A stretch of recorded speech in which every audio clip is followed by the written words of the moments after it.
Today we're going to take a look at how to use our new SPOINT title block.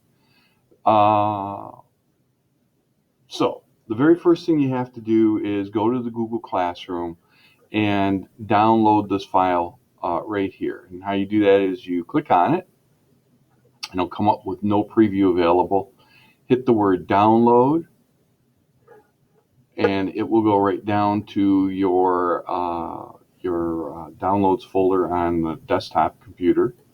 You're going to need to click on that and say show in folder, and when it does that you'll see the file called SPOINT title block template.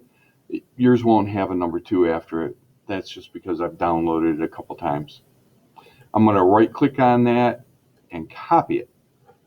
Now what I'm going to have done, I'll show you another one of these folders things here, is I'm going to have on my H drive created a folder called ECAD, and into ECAD I'm going to put SPOINT title block template. So I would just simply right click and say paste. I'm not going to do it right now because I already have. Alright, so back to our Google Classroom. I'll close this out. Alright, so what it tells us is that I'm going to show you how to use this title block. So that's what I'm going to do right now. So I'm going to have Solidworks up and running. This is somebody's project. I'll turn that off. And I'm going to hit the open icon right here. And I'm going to navigate to my H drive and find my ECAD folder. And then I'm just going to double click on that Solidworks title block template. Let's move me out of the way here. Okay, so this is a couple things in it. First of all, you'll see the part name is blank, the date is blank, material name isn't correct, author is blank. This has some attributes in it that are going to be changeable. And when you insert something, they're also going to fill in.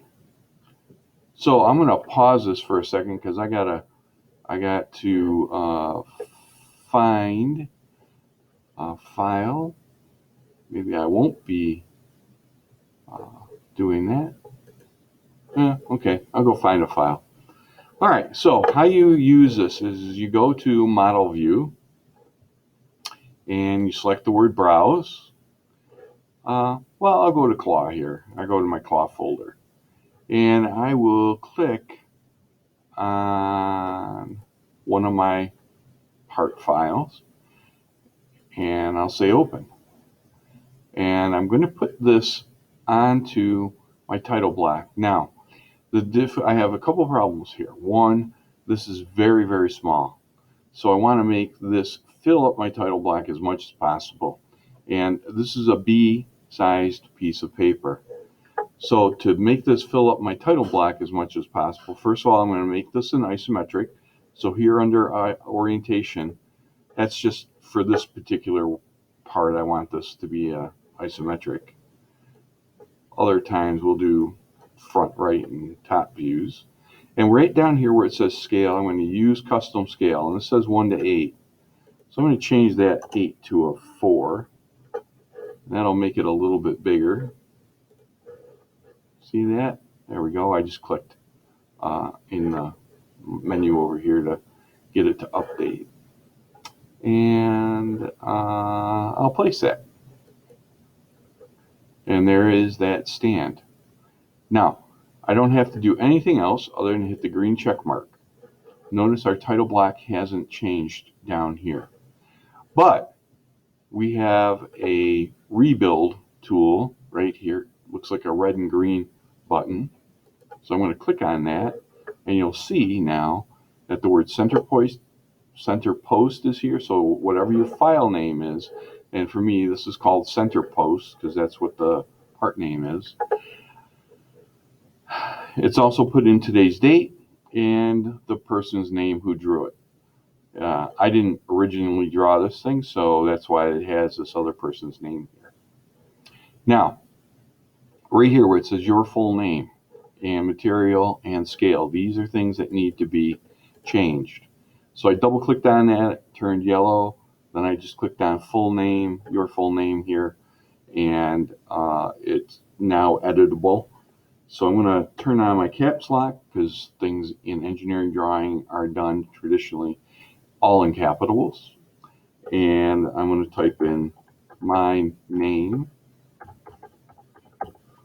and I'm going to push enter, and it automatically goes to material. For this one, I'm going to type in 6061 T6, which is an aluminum. I'll hit tab, and I'm just giving you an example here. If that was made out of plastic, we would put it in as plastic. And 1 to 4, because that was the scale that I imported this. And then I click a couple times, hit escape, and I can do my zoom out. And that is ready to be printed now. I'll show you the printer in a second video.